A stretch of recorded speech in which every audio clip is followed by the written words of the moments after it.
आप बात कर रहे हैं आवर्त सारणी के अनदिस आवर्त यानी ट्रेंड्स की बात कर रहे हैं किसके अकॉर्डिंग, पीरियोडिक टेबल के अकॉर्डिंग। यदि हम क्या करते हैं बाएं से दाएं जाते हैं और ऊपर से नीचे जाते हैं तो हमारी जो विद्युत ऋणात्मकता होती है, विद्युत ऋणात्मकता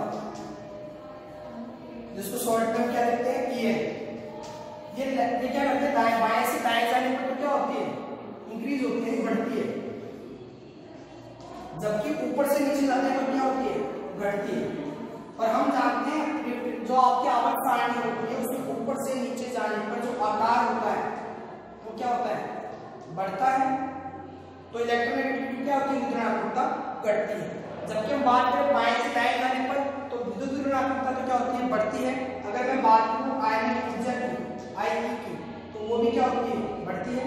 मैं बात करूं इलेक्ट्रॉन गैन एंथैल्पी या इलेक्ट्रॉन लब्धि एंथैल्पी, उसका मान भी क्या होता है, इंक्रीज होता है।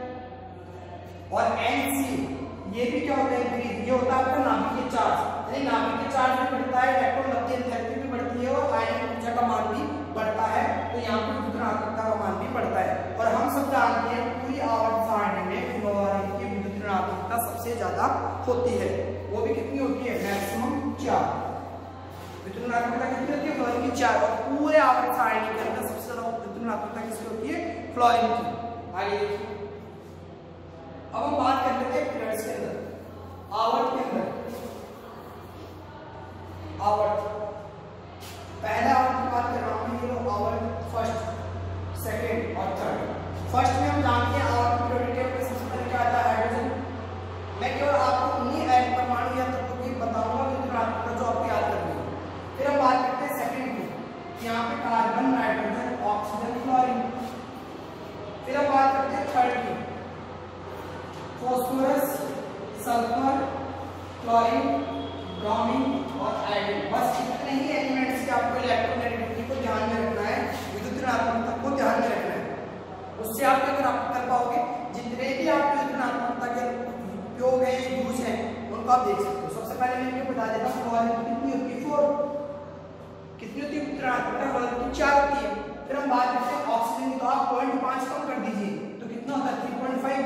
फिर 0.5 कम कर दीजिए तो कितनी होती है, 3। फिर 0.5 कम कर दीजिए तो कितनी होती है, 2.5। अब अगर बात करूं तो यहाँ पे क्लोरीन की कितनी होगी, 3, ब्रोमीन की 2.8 और आयोडीन की होती है 2.5।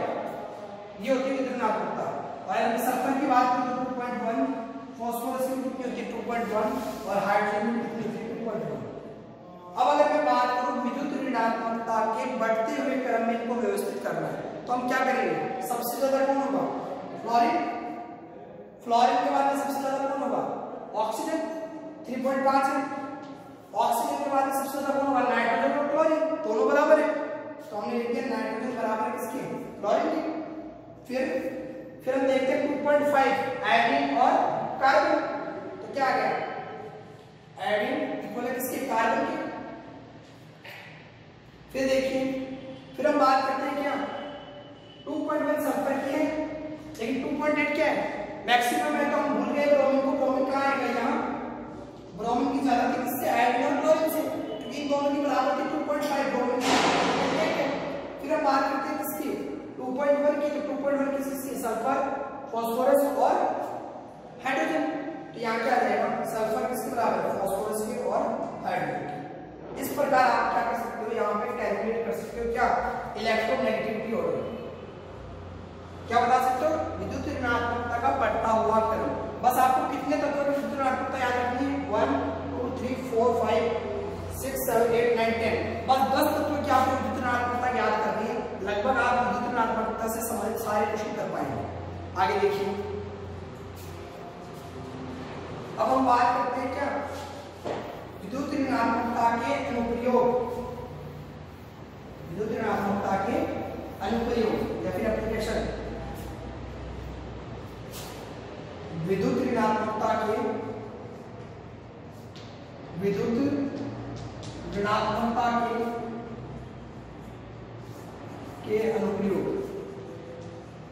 अनुप्रयोग। सबसे पहला मैं बात करता हूं, पहले नामकरण। ये हमें काम आते हैं किसमें, नामकरण में। और वो भी कैसे,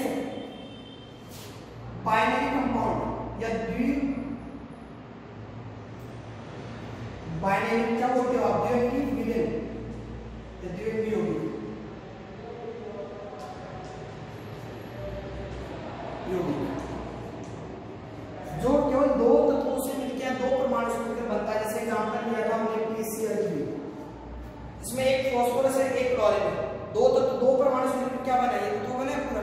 अब हम देखते हैं इसकी विद्युत ऋणात्मकता कैसे काम आती है इसके नामकरण में। हम जानते हैं फास्फोरस की विद्युत ऋणात्मकता कितनी होती है, 2.1, जबकि क्लोरीन की अभी पड़ी अभी कितनी होती है, 3। तो याद रखेंगे सबसे पहले हम किसका नाम लिखते हैं जिसकी विद्युत ऋणात्मकता कम होती है। तो सबसे पहले किसका नाम लिखेंगे, फास्फोरस, तो हमने लिख दिया फास्फोरस। फिर हमने देखो यहाँ लिखा 3 है, 3 के लिए हम क्या लिखते हैं, ट्राई। अब एक चीज और बता दूं, जिसकी विद्युत ऋणात्मकता ज्यादा होती है उसके अंत में हम क्या लगा देते हैं, ऐड लगा देते हैं, अनुलग्न। ठीक है, तो अनुलग्न क्या लिखेंगे, आइड नहीं है, क्लोरो में क्या जोड़ दिया, आइड जोड़ दिया तो क्या हो जाएगा, क्लोराइड। क्या जोड़ दिया, क्लोराइड। इसको हिंदी में लिख सकते हो आप आइड। तो आपने क्या लिख दिया, फास्फोरस ट्राइक्लोराइड। क्या याद रखना है, सबसे पहले जिसकी विद्युत ऋणात्मकता कम होती है उसको पहले लिखते हैं, उसके बाद उससे बढ़ती हुई ऋणात्मकता में लिखते जाते हैं। अंत में हम क्या करते हैं, जिसकी सबसे ज्यादा विद्युत ऋणात्मकता होती है तो उसके अंत में क्या लगा देते हैं, आइड लगा देते हैं। इसके अकॉर्डिंग हम क्या कर लेते हैं, नाम कर लेते हैं। जैसे एग्जांपल और ले लो, HCl, हम जानते हैं इसकी 2.1 और इसकी 3। सबसे पहले नाम किसका लिखा जाएगा, हाइड्रोजन का। हमने लिखा हाइड्रोजन। अब ये सबसे ज्यादा मैक्सिमम विद्युत ऋणात्मकता है, इसके अंदर क्या लगा देगा, क्या आ जाएगा, हाइड्रोजन क्लोराइड। तो इस प्रकार हम क्या कर सकते हैं, दो परमाणु से मिलकर बनने वाले यौगिक का नामकरण हम कर सकते हैं, किसके अकॉर्डिंग, विद्युत ऋणात्मकता के अकॉर्डिंग। अब आगे चलते हैं।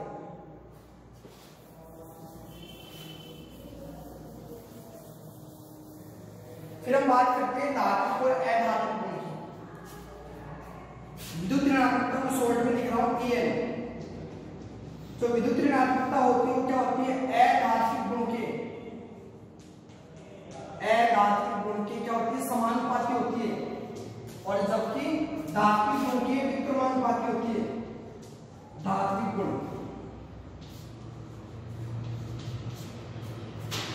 धात्विक गुण क्या होती है, विक्रमानुपाती होती है। जैसे आपने अभी देखा बाएं से दाएं जाने पर जो विद्युत ऋणात्मकता थी वो क्या हो रही थी, बढ़ रही थी। तो अगर आप आवर्त सारणी की बात करें तो बाएं से दाएं अगर आप जाते हो तो क्या होता है, उसका अधात्विक गुण बढ़ता है। यानी किधर जा रहे हो, धातु से आप अधातु की तरफ जा रहे हो। यदि अगर आप क्या करते हो, यहाँ पे हमने देखा था ऊपर से नीचे जाने पर ये घटती है विद्युत ऋणात्मकता, और विद्युत ऋणात्मकता घटती है, इसका मतलब धात्विक गुण क्या होता है, बढ़ता है। यानी आवर्त सारणी की बात करो तो ऊपर से नीचे जाने पर धात्विक गुण क्या होता है, बढ़ता है, जबकि बाएं से दाएं जाने पर धात्विक गुण क्या होता है, घटता है। ये आपको किस रिलेशन से पता चल जाएगा, इस रिलेशन के बारे में आप क्या बता सकते हो, विद्युत ऋणात्मकता के आधार पर आप धात्विक और अधात्विक गुण को भी बता सकते हो। आगे चलो,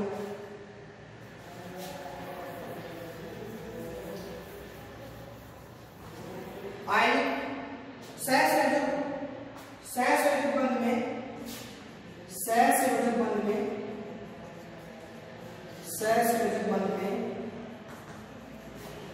आयनिक गुण का प्रतिशत, आयनिक गुण प्रतिशत,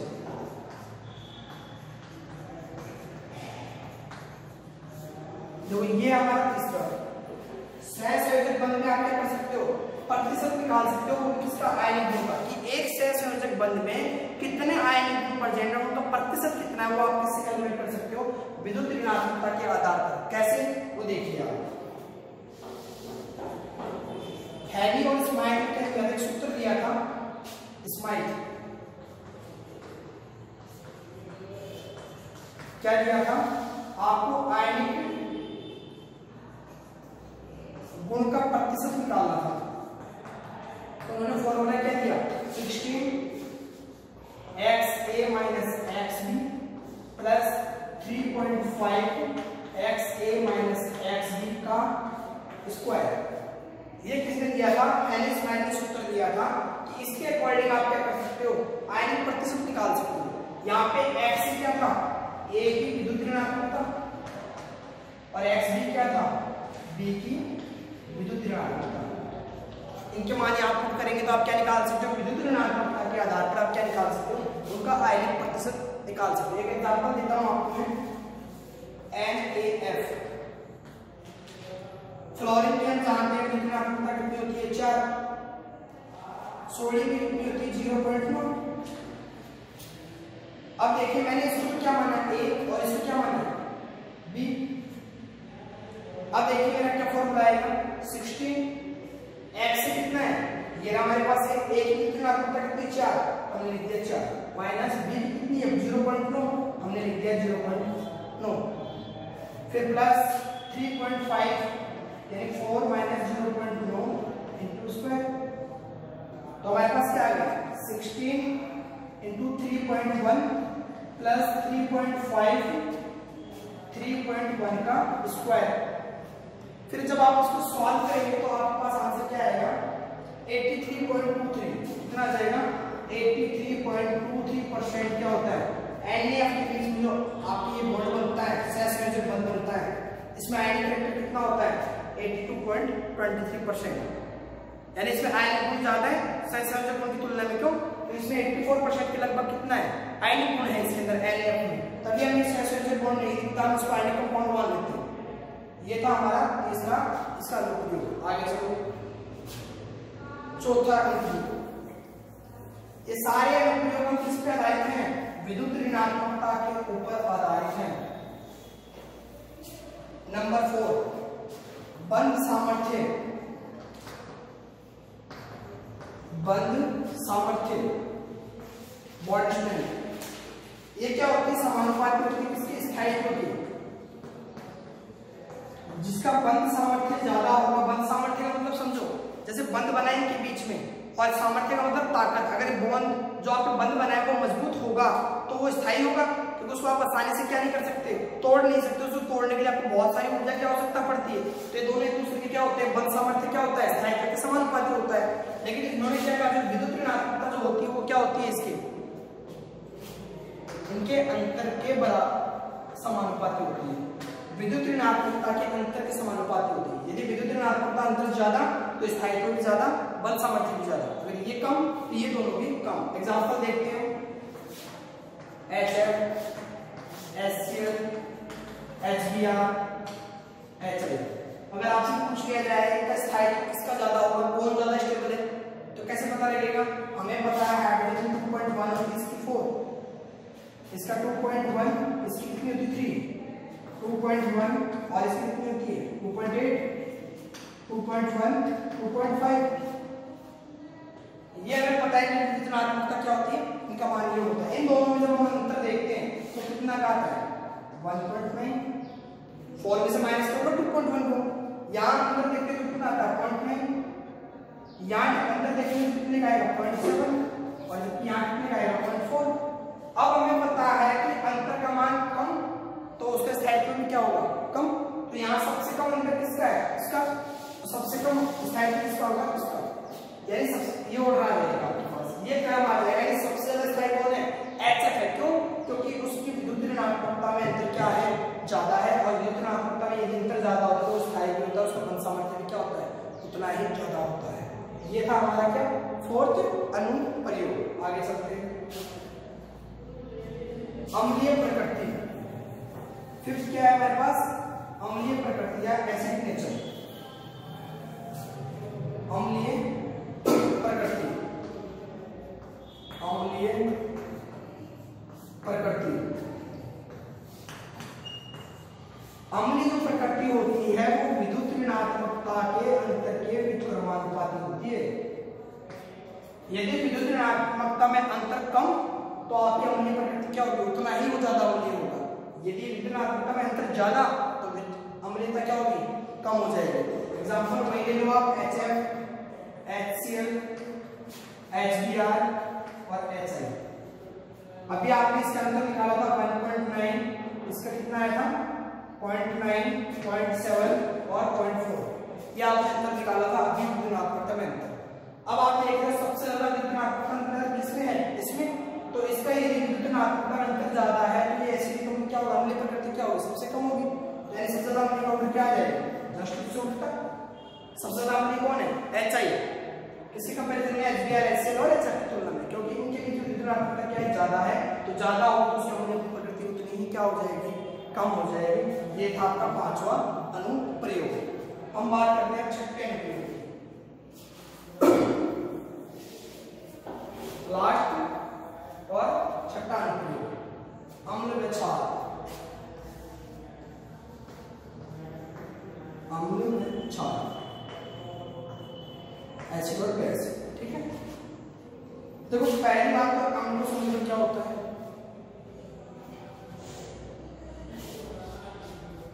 अधात्विक या अधातु प्लस OH, अधातु OH के साथ, यदि OH इसके साथ जुड़ा हो, अधातु के साथ जुड़ा हो या नॉन मेटल के साथ जुड़ा हो तो कैसा होता है, अम्लीय होता है।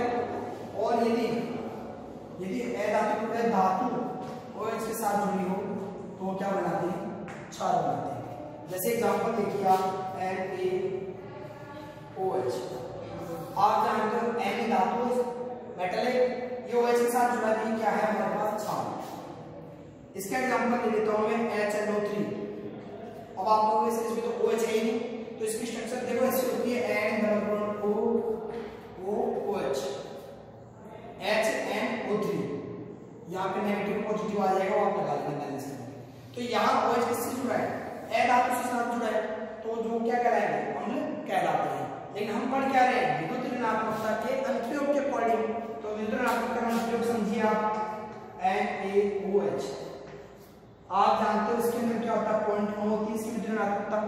ऑक्सीजन की कितनी थी हमारे पास, 3.5, और हाइड्रोजन की कितनी थी, 2.1। इनके बीच में डिफरेंस देखिए कितना आ रहा है, 1.4, और इनके बीच में डिफरेंस कितना आ रहा है, 2.6। कितना आ गया, 2.6। अब देखिए यदि ये बॉन्ड यहां से ब्रेक होता है, और मैंने कहा था जब पानी में डिसॉल्व करने पर यदि H+ आयन देते हैं, हम क्या कहलाते हैं, अम्ल कहलाते हैं।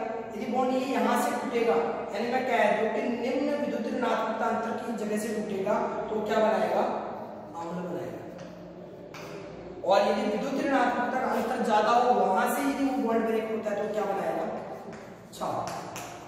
ये थे हमारे क्या अनुप्रयोग, विद्युत ऋणात्मकता के अनुप्रयोग। और विद्युत ऋणात्मकता का क्या था, इलेक्ट्रॉन जो आपके कोवेलेंट बॉन्ड है, सहसंयोजक बंध है, उसके पैरिंग इलेक्ट्रॉन को अपनी तरफ खींचने के गुण को ही आपने क्या कहा था, विद्युत ऋणात्मकता।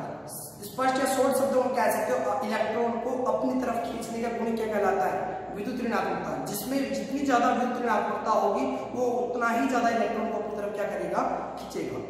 बस आज के लिए इतना ही, बाकी नेक्स्ट क्लास में। Thank you.